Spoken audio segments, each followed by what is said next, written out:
Hello and welcome back to Digital Assets Daily. Good morning, good afternoon, or good evening, wherever you are in your corner of the world.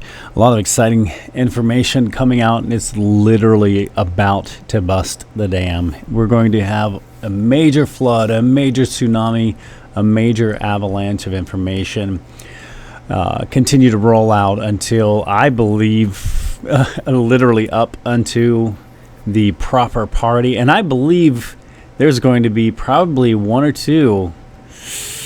Yeah, let's stick to that. I believe there will be one or two major announcements during the proper party, which would create a whole other level of excitement and energy and momentum to this avalanche that's coming. And let's just get into the news because there's a lot happening, and we'll continue to have this discussion of thought throughout today's information as well. So XRP holders attorney John Deaton hints at a major announcement coming this Friday. So John Deaton, the attorney representing more than 75,000 XRP holders in the Rippleverse USSEC lawsuit, has sent ripples through the crypto world by hinting at a big announcement later this week. But what exactly is this announcement all about? In Deaton's words, in quote, "If everything works out, I'll have a big announcement this Friday, and no, I'm not suing anyone yet," end quotation. Also, too, we're going to kind of breeze through a few of these. Ripple's large-scale XRP transactions, or I should say transfers, same thing, basically, spark market speculation. I will get into this one, and then I have a few more supporting. So over the past 3 weeks, Ripple's moved a total of 506 million XRP tokens valued at approximately 260 million USD. Using two of its controlled addresses, these transactions have raised concerns about potential systemic sell-offs and speculation that a company might be leveraging its XRP holdings to fund acquisitions. So the large-scale transfers began on Friday, September 3rd, which is also my son's 16th birthday. So when Ripple unlocked 1 billion tokens from escrow for the month, the first transfer involved a Ripple-controlled wallet sending 29.7 million XRP, which is 15 million USD equivalent, to the UK-based exchange Bitstamp. Now, the same Ripple-controlled address was responsible for 11 more transfers, each involving an excess of 29 million tokens, and the last two transactions had saw the movement of 29.6 million XRP, or had seen correctly 14.5 million USD on Friday, September 17th, and 30 million XRP, the 15.1 million USD, on Saturday, September 18th, which was just 2 days ago.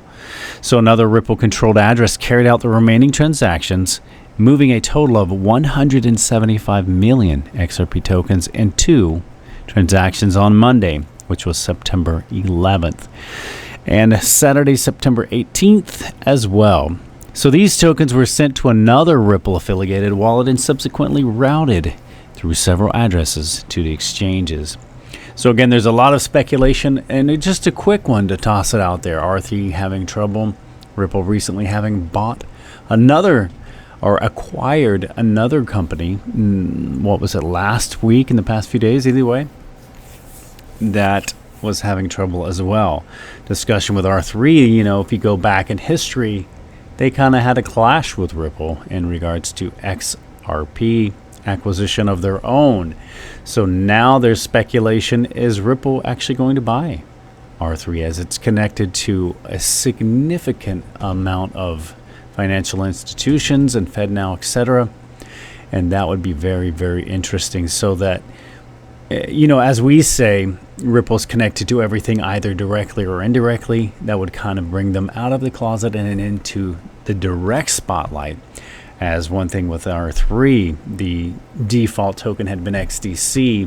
An acquisition, I'm curious if they would allow it to remain, or would they push XRP out front into that position. So again, a lot of exciting things going, and not to mention XDC's got a lot of exciting news on its own. We'll have to do another follow-up video with that one here shortly. So Ripple leadership feature in Congress for upcoming bills. And now they're out in Washington, well, I can't really say that because it seems that on the maps and in the books, it seems like they're not labeling it Washington, D.C. anymore, because there's a lot of discussion that it was now the D.C. was dropped off and that it's just Washington. So that's another side thing I'm interested to see how this plays out on itself alone, with all of the politics going on and changing the name from Washington, D.C. to Washington.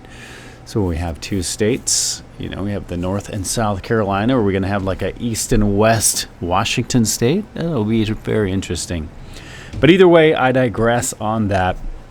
But we have seen Ripple team out there in Washington the past few days, and it was very exciting and very interesting to see Brad and Stuart Alderati in a sense of humor and facetiousness playfully out in front of the SEC building, holding up their level playing field arms like the scale of justice in front of the I think I'll hold that opinion to myself, but in front of the SEC building, as Brad said earlier in a statement that we shared as well on X, how he stated they lost everything that was important to them in the Ripple case. So that's very exciting too. I believe there's going to be something interesting and exciting coming out of that as well. And there's a speculation that while they're there, that Ripple was meeting with Congress so that Ripple could actually be involved and stated into the new bill for regulations. And being a U.S.-based company out of San Francisco, you have Ripple and Stellar as well. But I believe, they have, it's so technical, so much details. It's hard to sometimes dive into a direction because there's so many little asterisks, in which direction you want to go in the conversation, that I often leave those conversations of my opinion out of there because there's so many details that you can go on and on, and it's infinite pretty much. But I think that being a U.S.-based company, even though the X makes it, what's the word I'm looking for? I'm totally blanking under the pressure of the timing of recording, where you have like it's not non-denominational, but it's non-country affiliated, I guess, is a terrible way to describe that on the XRP. But I believe being a neutral currency, a neutral asset for any country to use, yet being U.S. based, I think is something, if the Congress is really trying to get back out there and get ahead of the curve, kind of catch up in the last 2 to 3 years that has been lost, they definitely need to take advantage of the Ripple team, Brad Garlinghouse and Stuart Alderati being out there right now. And I'm sure there is something significant happening because, as Brad says, he has that laser-like focus with his peanut butter manifesto. And I believe, again, whether it comes out before the proper party or during the proper party, I believe there's a lot more excitement that we are unaware of about to be discussed.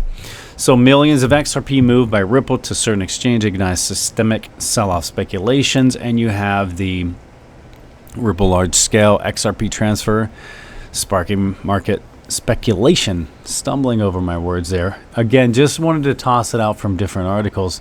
How it's been a concern. There's a lot of people, basically saying if this information was happening for any other asset, it would be through the moon, through the roof. It would be on Mars by now.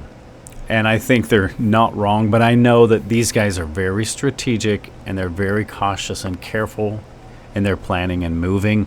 That I believe there's a very significant plan that when they do release it, I believe the rocket will launch beyond everyone's expectations, and then there will be tons and tons of reasoning for why it did what it did. Instead of just the speculative, it would be based on utility, and they would have a long list of utility reasoning behind the price movement of that asset. And I just want to toss this one out. I didn't really want to go into the discussion. It's stating as $10,000 possible for XRP price, and absolutely 100%. And that is my favorite number of all the ones that have been tossed out, as it is one of the two examples David Schwartz has always said throughout the years.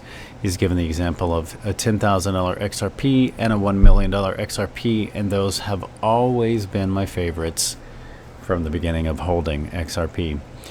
And again, I had been brought into this back when the news on the radio was saying there's a new digital asset, a virtual asset called Bitcoin.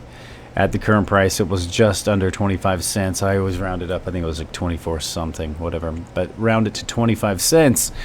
The only person I had known of at the time was in the U.S. Virgin Islands. So I had given him, dropped a message over to see if he had heard anything about that.